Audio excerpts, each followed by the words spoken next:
They found his body sitting upright in the palace courtyard, his eyes wide open, his mouth stretched in a silent scream. His skin had turned grey like ashes, his hands were stiff, curled like claws.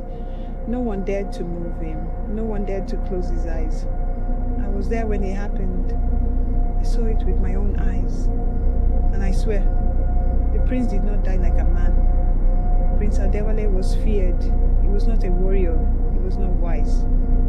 But he had power, and that was enough. His father, the great king Olufemi, was once a just and strong ruler, but old age had weakened him. And so Adewale did as he pleased. The prince was cruel for no reason, and he would beat his servants if they walked too slowly. He would order men to fight just to amuse himself. He would take what he wanted, knowing no one could stop him. And worst of all, he took women. That was his favorite thing, to take something that did not belong to him. Everyone in Oyo knew to stay out of his way. If you saw him coming, you turned the other way. If he spoke to you, you kept your eyes low. If he laughed, you forced yourself to laugh too. But Eve could not hide. She was a quiet girl, no more than 16. She sold groundnuts near the river, always polite, always smiling. She had big bright eyes and a gentle way about her. She never spoke against anyone, never caused trouble. But one evening, the prince saw her. No one knows what made him choose her. Maybe it was her beauty. Maybe it was because she did not look at him the way others did, with fear. Maybe he was just bored. That night, Ive disappeared. Her mother cried until she lost her voice. The villagers whispered, but only in their homes, behind closed doors. They knew where she was, they knew who had taken her, and they knew she would never come back. No one could save her, not from him, or so we thought. The next morning, something strange happened. The old women of the village, women with wrinkled faces and eyes that had seen too much, gathered at the palace gates. They stood there in silence, dressed in old faded cloth. They did not shout. They did not cry. They only watched.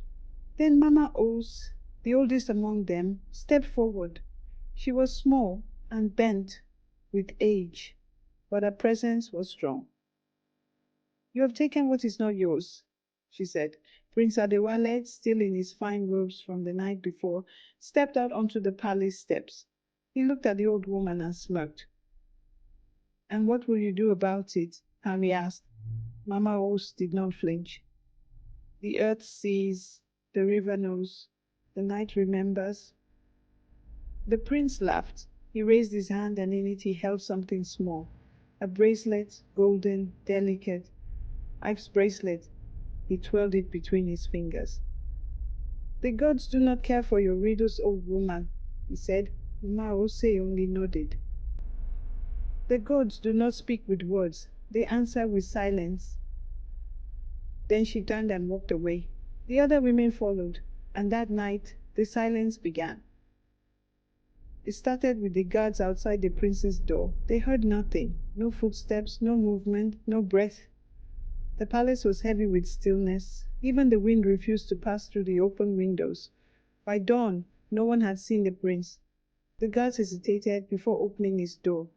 But when they did, the room was empty. The only sound was the faint rustling of leaves outside, as if the trees were whispering. Then one of the servants screamed. They ran to the courtyard. There, sitting upright on the cold stone, was Prince Adewale. His eyes were wide, frozen in terror. His mouth was open in a silent scream. His skin was not the rich brown it had been the day before. It was grey like old ashes. His hands were curled, stiff, as if trying to grasp something that was no longer there. But he was not dead, not yet. His chest still rose and fell, barely. His lips trembled soundless, but his eyes were wild. He had seen something, something no man was meant to see. The servants whispered among themselves, but no one dared to move him. The guards did not know what to do, and so they left him there. By nightfall, he was still in the same position. By the next morning, he was gone. Not just dead, gone. His body had crumbled into dust, and the wind carried him away. The villagers came to see. No one spoke. No one dared to step on the place where he had sat. Even the birds refused to land there. Mama Ose stood at the front of the crowd, her face unreadable. She looked down at the empty space where the prince had been. Then she nodded. The river has taken back what was stolen. And with that, the people of Oyo turned and walked away. From that day, no one spoke of the wicked prince. His name was forgotten. His story was never told. His memory was wiped away, like footprints in the sand. But sometimes, when the night is quiet, when the wind is still, when the river moves without sound, people say they feel something watching, something waiting. And if you listen closely, very closely, you might hear the sound of heavy breathing or the soft rattle of a golden bracelet in the dark.